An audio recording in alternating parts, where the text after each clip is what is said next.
سوینر کوگاپتے نے دی نیو سلطان کے نام سے اردوغان کی سوانح عمری لکھی ہے۔ اس سوانح حیات میں انہوں نے لکھا کہ ترک صدر کی خارجہ امور کی حکمت عملی کا ہدف یہ ہے کہ وہ مسلمان ہونے کے احساس تفاخر کو واپس لائیں۔ وہ سلطنت عثمانیہ ایک جدید شکل میں لانا چاہتے ہیں تاکہ ترکی اسلامی عظمت کا قائد بن سکے۔ اردوغان کی خواہش کے پیچھے ایک طویل ماضی ہے۔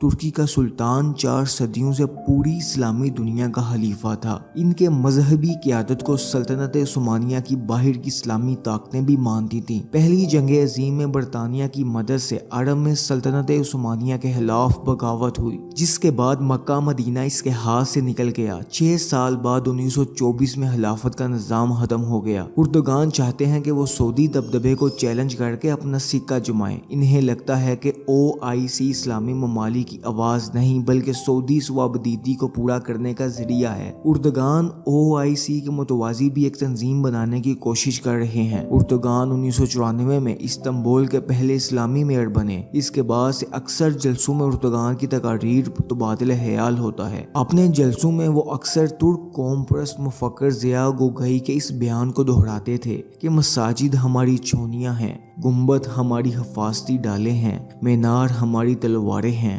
اور اسلام کے پیروکار ہمارے فوجی ہیں۔ اسلامی سیاست نے ترک سیاست میں اردوغان کے عروج میں ایک اہم کردار ادا کیا۔ طیب اردوغان اسلامی علامتوں سے واقف ہیں۔ ان کی اہلیہ حجاب پہنتی تھیں جبکہ ترکی میں حجاب ممنوع ہے۔ لڑکیاں حجاب کے ساتھ یونیورسٹی نہیں جا سکتی تھیں، اس لیے اردوغان کی اہلیہ حجاب کی وجہ سے کسی عوامی تقریب میں کبھی نہیں گئی تھیں۔ سن 2003 میں پہلی مرتبہ ترکی کے وزیر اعظم بننے کے بعد اردوغان نے نیو یارک ٹائمز کو دیے گئے انٹرویو میں کہا تھا، میں کچھ بھی ہونے سے پہلے مسلمان ہوں اور بحیثیت مسلمان میں اپنے مذہب پر عمل کرتا ہوں اور یہ میرا فرض ہے اور میں اپنے اس فرض و ذمہ داری کو پورا کرنے کی کوشش کرتا ہوں۔ اردوغان نے اپنی بیٹیوں کو تعلیم کے لیے انڈیانا یونیورسٹی بھیجا کیونکہ وہاں وہ حجاب پہن سکتی تھیں۔ کمال اتاتürk جنہوں نے سلطنت عثمانیہ کی جگہ لی تھی اور جدید ترکی کی بنیاد ڈالی، انہوں نے روایتی اسلام کو مسترد کر دیا تھا۔ ان کا مقصد ترکی کو ایک جدید یورپی ملک بنانا تھا۔ اتاتürk نے اسلامی خلیفوں کو برخاست کیا،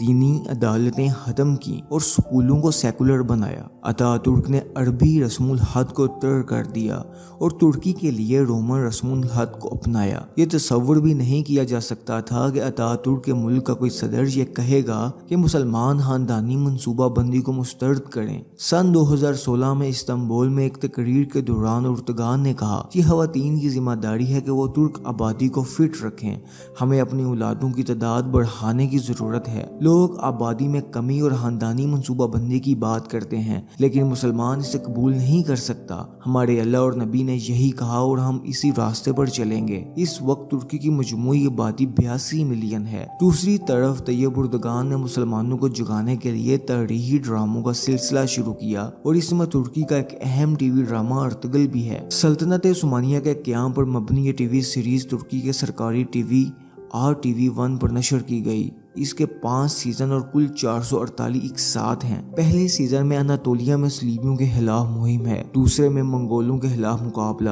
تیسرے میں مسیحی بازنطینیوں کے خلاف مقابلہ، چوتھے سیریز میں سلجوق کی باہمی لڑائی اور پھر عثمانیہ کی تشکیل ہے۔ مغربی میڈیا میں کہا جاتا ہے کہ ترکی کے قومی مزاج کو اس وقت کے مشہور ٹی وی شو سے سمجھا جا سکتا ہے۔ سن 2002 میں جب سے اردوغان کی پارٹی برسر اقتدار آئی، ترکی میں تاریخی ٹیلی ویژن سیریز کا آغاز کر دیا گیا۔ سن 2017 میں 100 سے زیادہ ترک ڈرامے 150 سے زیادہ ممالک میں دیکھے گئے۔ ترکی کے ٹی وی ڈراموں کی مقبولیت نے وہاں غیر ملکی سیاحوں کی تعداد میں بھی اضافہ کیا۔ پاکستان میں بھی ٹی وی ڈرامہ ارطغرل نے ناظرین کے لحاظ سے تمام ریکارڈ توڑ ڈالے۔ PTV والوں نے اس ڈرامے کو اردو میں ڈب کر کے ایک YouTube چینل بنایا جس کے 10 ملین سے زیادہ سبسکرائبر ہو گئے۔ پاکستان کے وزیر اعظم عمران خان نے لوگوں سے یہ ڈرامہ خود دیکھنے کی اپیل کی۔ ترک صدر طیب اردوغان اپنی کوششوں اور ان ڈراموں کے ذریعے مسلمانوں کو جگانے اور سلطنت عثمانیہ کو زندہ کرنے کی کوشش میں مصروف ہیں۔ اب 2023 میں دیکھتے ہیں کہ وہ اپنی ان کوششوں میں کس حد تک کامیاب ہو سکتے ہیں۔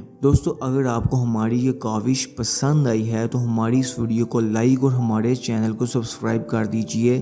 ہر نئی آنے والی ویڈیو آپ کو ملتی رہے گی۔ آج کے لیے اتنا ہی۔ اللہ نگہبان۔ جزاک اللہ۔ اللہ حافظ۔